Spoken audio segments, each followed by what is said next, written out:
Abraham, Sarah, and the angelic visitation. Genesis 18:1-33 retold.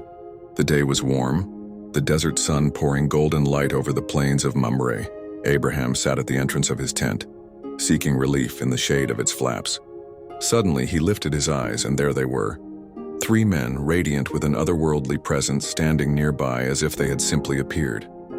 Something stirred in Abraham's spirit. These were no ordinary travelers. With urgency and humility he rose quickly, bowing low to the ground, and said, "My lords, if I have found favor in your sight, do not pass by your servant. Let water be brought to wash your feet, and rest yourselves under this tree. Allow me to bring a little bread, that you may refresh yourselves and then continue on your way."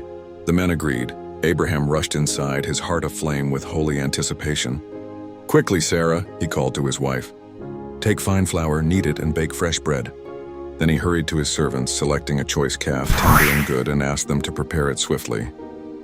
Soon a feast was laid before the guests, bread hot from the oven, meat seasoned and cooked, curds and milk. Abraham himself stood by, not to eat, but to serve them under the shade of the tree. As they ate, one of the men asked, "Where is Sarah, your wife?" "In the tent," Abraham replied. Then came a declaration that pierced the quiet air like a promise from eternity. "I will surely return to you about this time next year, and behold, Sarah, your wife shall have a son." Inside the tent, Sarah overheard these words. She was long past childbearing years, and her body bore marks of age. The very thought seemed impossible. A quiet laugh escaped her lips as she whispered to herself, "After I have grown old, and my Lord is also old, shall I now know such joy?" But the Lord heard her. One of the visitors said to Abraham, "Why did Sarah laugh?" "Is anything too hard for the Lord?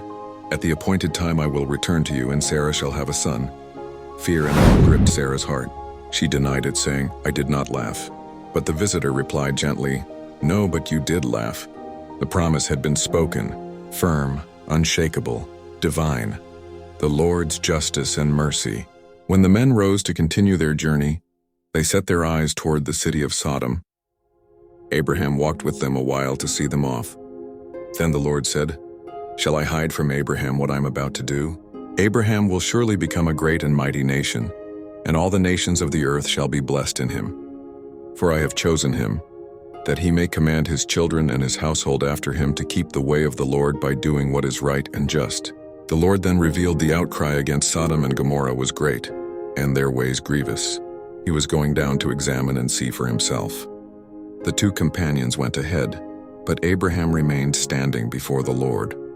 With bold humility, Abraham drew near and said, "Will you indeed sweep away the righteous with the unrighteous?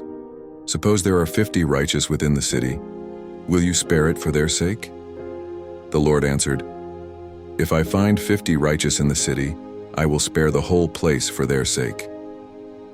Encouraged, Abraham pressed further, each request smaller than the last. "What if there are 45, 40, 30, 20? Each time the Lord replied, "For their sake I will not destroy it." Finally Abraham said, "Oh, let not the Lord be angry, and I will speak but once more. Suppose 10 are found there." The Lord answered, "For the sake of 10 I will not destroy it." When the Lord had finished communing with Abraham, he departed, and Abraham returned to his tent, his heart full of both the weight of God's justice and the wonder of his mercy. Takeaway for us today. This chapter is a story of hospitality, faith, promise, and intercession. Abraham welcomed strangers, and in doing so, he welcomed God himself. Sarah laughed in doubt, but God turned her laughter into joy. Abraham interceded boldly, teaching us that prayer can move the heart of God. Above all, the question still echoes across time.